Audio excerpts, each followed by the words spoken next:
Muitas vezes nós matamos a nossa vida, ou matamos a oportunidade de viver bem, porque nós não somos capazes de fazer a leitura correta do que o tempo está nos pedindo. Porque é assim mesmo. Cada dia o tempo vai nos pedir alguma coisa. E é esse olhar atento que vai dando a gente essa condição, essa clareza de perceber o que de fato hoje grita pelo meu nome. O que de fato hoje chama por mim. Qual é a realidade hoje que é inadiável? Minha gente, às vezes nós somos tão negligentes na percepção disso, que às vezes nós desperdiçamos um mês, um ano, 10, 20, colocando o nosso empenho numa realidade que nem era para aquele momento. E é por isso que é tão interessante a gente desenvolver a habilidade de dizer não e de dizer sim. Porque essa é uma habilidade que só a maturidade nos traz. Que às vezes, porque somos imaturos, nós não sabemos nem dizer não. Não sabemos olhar as urgências do tempo. Então a gente vive para agradar o outro. Não. Antes de agradar o outro, você precisa perceber o que a vida está pedindo de você. Porque nem sempre aquilo que o outro, aquilo que você pode fazer para agradar o outro, está em consonância com aquilo que a vida está pedindo de você. Mesmo que para a gente crescer, nós temos que ter coragem de cortar muitas coisas. A Sagrada Escritura diz, tempo de matar, tempo de fazer nascer. Tudo depende da percepção aguçada que nós precisamos ter para olhar o momento presente e descobrir o que de fato merece o nosso empenho.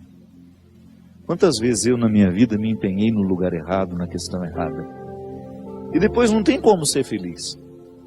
Não tem como eu descobrir um contentamento sabendo que o meu empenho não foi onde deveria ter me empenhado. Não há possibilidade de eu me sentir realizado, de sentir-me bem com as minhas escolhas. Porque o que vai fazer com que eu me sinta bem é olhar para o contexto das minhas escolhas e ficar confortável com aquilo que foi escolhido. É interessante porque, às vezes, a nossa maneira de viver nos priva até mesmo dessa percepção. Nós estamos muito estranhos a nós. Não é estranho com o outro, não. É estranho a nós mesmos. Estranhos a nós mesmos. O corpo precisa de alma. Sim, eu preciso de sustento para a minha vida. Eu preciso de significar a minha matéria. Eu preciso colocar alma em tudo aquilo que sou eu. Até na casa onde eu moro. E a vida tem me ensinado que a casa não é um aglomerado de paredes. A casa é um sentimento que me ocorre. Não é só uma construção material, não. Quando eu entro dentro daquelas paredes que eu construí com o meu trabalho, ali eu identifico a alma que me sustenta. É um sentimento que me ocorre. Eu tenho certeza que todos experimentamos isso. Quando a gente abre a porta da casa, quando a gente entra, é um sentimento bom que nos ocorre. Isso é alma. É quando a matéria está plena de significados. É quando a gente começa a atribuir um significado que ultrapassa as paredes, os móveis, o telhado ou a laje, o jardim, o portão de entrada. É um sentimento que nos ocorre. E é interessante que a qualidade da nossa vida depende, está intimamente ligada à nossa capacidade de depositar alma nas coisas. Eu não estou falando dessa alma, do significado mais profundo da nossa vida, dessa dimensão espiritual que me conecta com a eternidade. Não. Eu estou falando de tudo aquilo que vive e que faz sentido à matéria. Traz sentido àquilo que é material. Então a gente usa de maneira inadequada o termo alma. Perceber que os meus objetos estão perpassados por um significado que ultrapassa a matéria. Como dizia Rubem Alves, né?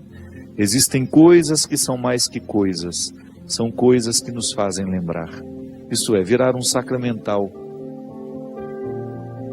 Da mesma maneira como eu trago uma lembrancinha da viagem, aquilo é para mim apenas um sacramental de alguma coisa que foi boa, que foi vivida, que foi experimentada, que me fez bem.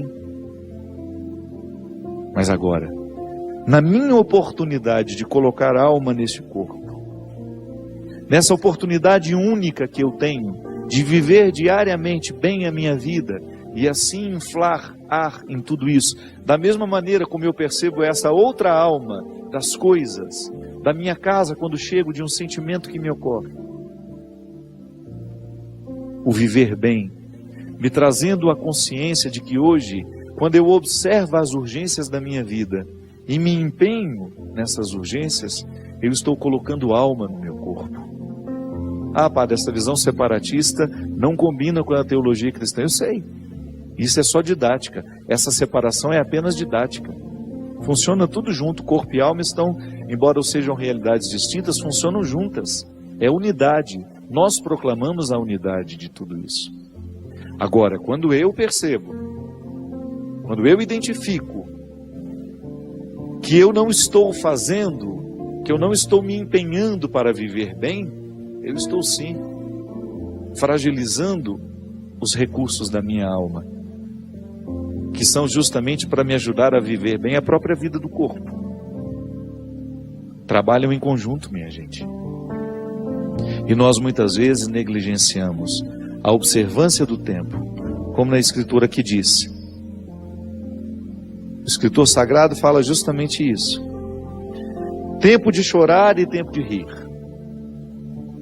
Há momentos que a própria vida te mostra a necessidade de chorar, de jogar para fora os seus excessos, de não ter medo da tristeza, de permitir que essa tristeza cave dentro de nós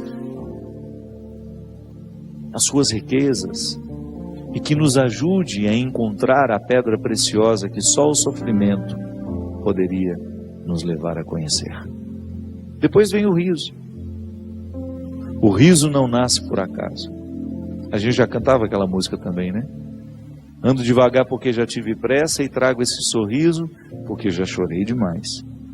O sorriso é o resultado da lágrima bem chorada. O sorriso é o resultado final de um processo de luta que nós estabelecemos, de observar dia a dia qual é o empenho que aquele dia me pede, o que hoje eu preciso fazer para ter o direito do sorriso amanhã. E é bom, você sabe por quê? Porque à medida em que nós estamos passando o perrengue, sabendo que ele será construtivo, já nascem pequenos sorrisos ao longo deste processo. Quando a gente fala de um sorriso final, é apenas a metáfora de um processo bem feito, bem vivido. Tempo de abraçar, tempo de se afastar. Quanto sofrimento, né? Em perceber o distanciamento como necessário ao crescimento do outro. É aquele filho que vai embora para estudar. Não dá para reter filhos. Por isso que é tempo de abraçar, é tempo de cuidar, é tempo de estar junto. E vai chegar um momento em que esse afastamento será necessário para o próprio curso da vida. Depois volta. Mas num primeiro momento a gente precisa do distanciamento. É a urgência do dia. Chegou a época, é preciso estudar. É preciso buscar um futuro fora daqui. Minha gente, quando nós observamos o movimento do tempo e as suas urgências, a gente entra dentro do contexto de uma sabedoria irrenunciável à nossa realização humana. Tempo de rasgar, tempo de costurar. Se a gente não tem coragem, muitas vezes, de rasgar algumas realidades, depois jamais conseguiremos viver a libertação dela. Hoje até escrevi sobre isso. Muitas vezes nós lamentamos perder. E quando na verdade a gente vai observar aquilo que a gente perdeu, não foi perda, foi libertação. Quantos relacionamentos precisam ser rasgados para que depois eles sejam costurados do jeito certo? Fazer cair por terra todas as ilusões que nós temos do outro, ou todas as pretensões que nós julgamos em cima do outro. Não. O outro não tem que corresponder às minhas expectativas. O outro tem que ser ele.